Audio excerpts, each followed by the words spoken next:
RLD Bhajpa में चली गई। मैं हजारों जाटों से मिला।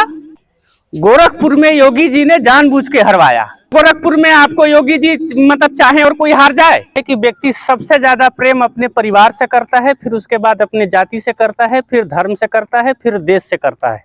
हमारी कम्युनिटी इतनी बावली नहीं हो सकती। हमको विलन बनाया गया, हम विलन थे नहीं। कि हमको कहां से हमारे साथ खेला हो रहा है।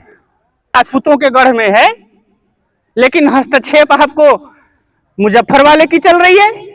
मैं प्रोफेसर हूं, आज मैं भाजपा का हूं, भाजपा हटी कांग्रेस आई, मैं कांग्रेस का हो लिया। कम्युनिटी का सबसे बड़ा दुश्मन वही है जो जय राजपूताना कहता है।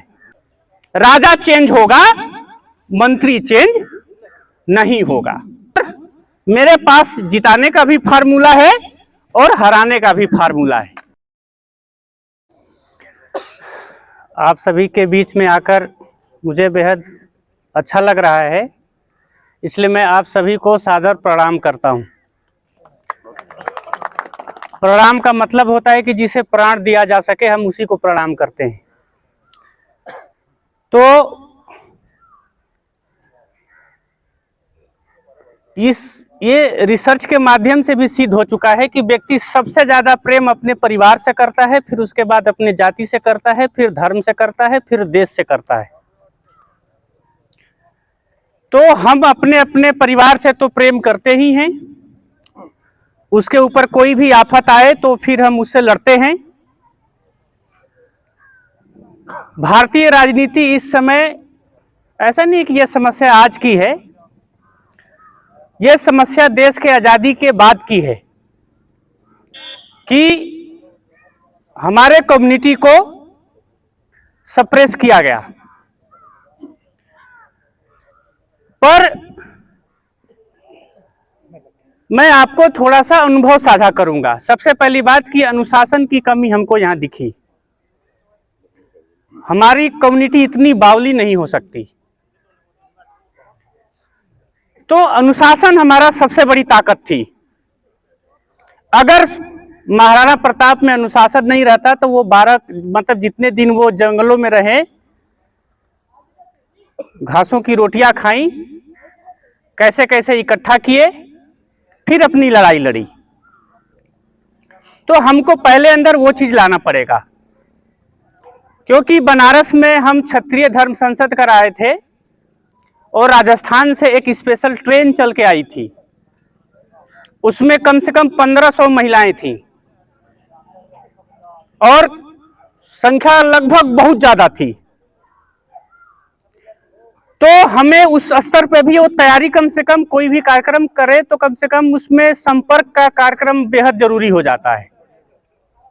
आप अपने कार्यक्रम निर्धारित कर रहे हैं, उससे पहले कम से कम हर गांव में, हर द्वार पे, हर राजपूत परिवार के घर पे आपको पहुंच जाना चाहिए। और जैसे एक भाई ने कहा कि हमारा एसटी एससी का मामला बड़ा तूल पकड़ता है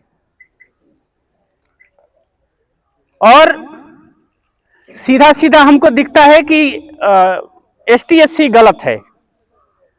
पर मुझे लगता है कि एसटी एससी किस वजह से लगता है, वो हमारे ब्राह्मणिकल एटीट्यूड से लगता है। अगर हम अपना वो ब्राह्मणिकल एटीट्यूड छोड़ दें तो भाई, जब हम किसी को अपने अहम में आकर किसी को ठेस ही नहीं पहुंचाएंगे तो फिर कौन लगा देगा? अरे जुक्ति लगे सारी बात भाई, सही कहा लगे। अब मैं बता रहा हूं, क्या कह रहे हो उस पे सारे हमें वो छोड़ना पड़ेगा। हमको विलन बनाया गया, हम विलन थे नहीं। अपने स्वाभिमान की रक्षा करना सबसे बड़ी बात है। उत्साह होता है, लोग जय राजपूताना लिख देते हैं, कर देते हैं, लेकिन ये एक ऊपरी चीज है। अंदर का थोड़ा सा इशारा एक हमारे सज्जन ने किया कि कैसे नागपुर से एक नियम चलता है कि ईडब्ल्यूएस में जमीन का वो 8 एकड़ या 6 एकड़ जोड़ दो, 80% राजपूत अपने आप बाहर हो जाएगा। तो बौद्धिकता को हमें पकड़ना पड़ेगा कि हमको कहां से हमारे साथ खेला हो रहा है। हम जाति के नाम पे आरक्षण का विरोध करते हैं, धर्म के नाम पे हिंदू राष्ट्र की रक्षा करने की बात करते हैं, लेकिन हमारी रक्षा तो हो ही नहीं रही। किसी न्यायालय में चल जाओ, 5 ठो वकील नहीं मिलेंगे आपके कम्युनिटी के, जज नहीं मिलेंगे। किसी अस्पताल में चले जाओ, आपके 5 ठो आपके कम्युनिटी के कोई डॉक्टर नहीं मिलने का। किसी थाने में चले जाओ, आपके कम्युनिटी का 2 ठो दरोगा नहीं मिलेगा। किसी आपको विश्वविद्यालय में चले जाओ, वहां पे आपके कम्युनिटी का 4 गो प्रोफेसर नहीं मिलेगा। अब यही मासाकुमारी विश्वविद्यालय है, राजपूतों के गढ़ में है, लेकिन हस्तक्षेप आपको मुजफ्फर वाले की चल रही है। इसका क्या मतलब है भाई? मेरठ में तो किसी की नहीं चलती, जाके करके देख लो, चाहे तुम कितना भी बड़े नेता हो। लेकिन सहारनपुर यूनिवर्सिटी आपके बगल में है, उसमें तो चल रही है। तो इस पे कौन ध्यान देगा? अब मैं बता रहा हूं सच्चाई। बनारस हिंदू यूनिवर्सिटी से मैं पढ़ा हूं, वहां पे पॉलिटिकल साइंस के जनरल के आपको 30 बच्चों का पीएचडी में हुआ, जिसमें राजपूत एक भी नहीं। तो भाई जब लड़का पीएचडी ही नहीं करेगा तो प्रोफेसर कैसे बनेगा? जब प्रोफेसर उसको एडमिशन ही नहीं लेने दोगे तो बनेगा कैसे? तो सबसे बड़ी दिक्कत यह है कि अगर आपके पास आप लोग चूंकि विद्वान हैं, काफी फेमस विद्वान हैं, नोबेल भी उनको मिला है, उन्होंने कहा है कि नॉलेज पावर को क्रिएट करता है। हमारे पास उत्साह है, नॉलेज की थोड़ी सी हमारे अंदर अभी कमी है, और जब नॉलेज जिसके पास ज्यादा आ जाएगा फिर वो किसी का पिछलग्गू बन के घूमने की स्थिति में नहीं है। मैं प्रोफेसर हूं, आज मैं भाजपा का हूं, भाजपा हटी, कांग्रेस आई, मैं कांग्रेस का हो लिया, पर हमारे पास तो वो चीज है नहीं। अन्ना जब हमारे पास वो चीज नहीं है तो फिर किसी सरकार को हमारी क्या जरूरत? हमारी क्या जरूरत?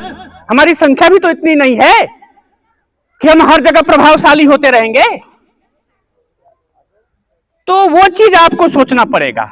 इसलिए आपको सबसे पहला काम यह करना है कि आपको अपने आसपास के जितने भी अपने घर के बच्चे हैं, पहले उनको पढ़ने लिखने पर ध्यान केंद्रित करिए ठीक ठाक से। आपके कम्युनिटी का सबसे बड़ा दुश्मन वही है जो जय रजपुताना कहता है। गुमराह नहीं होइए। जो जिस क्षेत्र में है पहले उसको तालीम अच्छे से मिले। जब वो पढ़ेगा तो कोई इंजीनियर बनेगा, कोई डॉक्टर बनेगा, कोई आईएएस बनेगा, कोई पीसीएस बनेगा। हर क्षेत्र में जब आप होंगे तो सरकार किसी की होगी, बगल वाली कुर्सी फिर हमारी होगी। राजा चेंज होगा, मंत्री चेंज नहीं होगा। सत्ता मंत्री के पास होती है, राजा तो सिर्फ मुखौटा होता है। थोड़ा सा अगर आप नजर घुमाएंगे तो इस देश में बहुत सारी ऐसी कम्युनिटी हैं जो सरकार चेंज हुआ लेकिन उसका रुतबा चेंज नहीं हुआ। मायावती जी आ जाए तो भी वही प्रभावशाली है, अखिलेश आ गए तो वही प्रभावशाली है, कांग्रेस जब तक थी वो भी मलाई खाया, अब भाजपा में खा रहा है। दिल्ली विश्वविद्यालय के 4000 प्रोफेसरों की नियुक्ति हुई है, और जो व्यक्ति नियुक्ति करा रहा था वो किसी एक जाति का था, और उसमें जनरल के 80% सीटों पे अपने लोगों को भर दिया। 45 साल, अब वो 30 साल नौकरी करेगा, और 30 साल में कितने लोगों को आगे बढ़ाएगा, कितने लोगों को पीछे ले जाएगा, इसका अंदाजा शायद आप लोग नहीं लगा पा रहे हैं। तो फिर हमें थोड़ा सा अपने एक बौद्धिक प्रकोष्ठ आप लोग बना लीजिए, मुझे लगता है, और मेरे पास जिताने का भी फार्मूला है और हराने का भी फार्मूला है। राजनीति सिर्फ जीतना ही नहीं होता है, कभी कभी अपने महत्व को बढ़ाने के लिए हराना भी बड़ा महत्वपूर्ण होता है। और जो भी कैंडिडेट हो, जिस भी पार्टी का हो, यदि हमारे मान सम्मान की स्थिति में वो ठीक से नहीं पेश आ रहा है तो ठीक है, हम अपने बल पे किसी को जिता नहीं सकते हैं, तो मुझे मालूम है कि हम अपने बल पे किसी को हरा जरूर सकते हैं, और उसका फार्मूला मेरे पास है। लेकिन यहां पे वो फार्मूला मैं नहीं बोलूंगा, ठीक है, मेरे पास वो फार्मूला है, लेकिन वो फार्मूला इस समय हम नहीं बोलूंगा। लेकिन जो भी यहाँ पे जो संचालन है, अगर वो मुझसे बात करेंगे तो फिर मैं वो फार्मूला बता सकता हूं कि कैसे हम किसी को हरा सकते हैं। जैसे गोरखपुर में योगी जी ने जानबूझ के हरवाया ताकि हमारा महत्व बना रहे। आपको लगता है कि आपको गोरखपुर में आपको योगी जी मतलब चाहे और कोई हार जाए, पर हरवाया गया। राजनीति जितना ऊपर है उससे ठीक 2 गुना ज्यादा नीचे है, और जब तक नीचे देखने की स्थिति आपके अंदर वो नजरिया नहीं रहेगा, बस बातें तो होंगी ही। एक होना है, एक होना है, किस बात पर एक होना है अभी तक तो ये पता ही नहीं चला किस बात पे एक होना है। आरएलडी भाजपा में चली गई, मैं हजारों जाटों से मिला, किसान आंदोलन चल रहा है, भाई कि हम तो राकेश टिकैत के साथ भी जाएंगे क्योंकि उनसे उनका महत्व है। जयंत चौधरी गए, पहले गरिया रहे थे, अब फिर साथ हो लिए। तो एक ही व्यक्ति 2 जगह जा रहा है। हमारे यहां क्या है, मैं भाजपा का हूं, भाजपा की सरकार है, मैं कैसे, क्योंकि मुझे पता है कि मेरा घर ही मुझे छाया देगा। तो बोलने के लिए तो बहुत कुछ है, पर चीजों को थोड़ा सा समझ के अगर बात आगे बढ़े तो मुझे लगता है कि वो दूर तक जाएगी। हल्ला कौवा भी करता है, ढेला से भाग जाता है, लेकिन शेर चुप रहता है, ढेला उठाइए, धके दपोच के तोड़ ताड़ के फेंक देगा। तो वो धैर्यता भी हमारे अंदर होनी चाहिए। हमारे यहाँ बहुत बड़े बुजुर्ग हैं, मैं अपनी ज्यादा बात नहीं रखूंगा। आप लोग, मैं उतना दूर से आया, बहुत बहुत धन्यवाद।